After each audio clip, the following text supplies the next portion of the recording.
这10项核心要素的最后3块拼图，也就是同心协力、优良传统以及世代传承。资料里面写得很清楚，要实现家族的长久盛望，绝对不能只靠单一世代的努力。没错，这是一个从静态的平衡走向动态延续的关键转折。动态延续。前面我们探讨的是如何创造还有吸引繁荣，而最后这3项要素谈的是如何维持。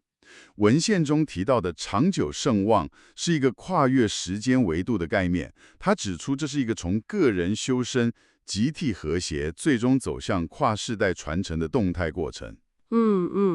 前面积累的财富、和谐的沟通模式，必须被萃取成这个家族的优良传统。如果这些核心思维没有被具象化，没有被当作一种系统代码传承下去的话，那所谓的繁荣就只能是特定时空下的偶然，没办法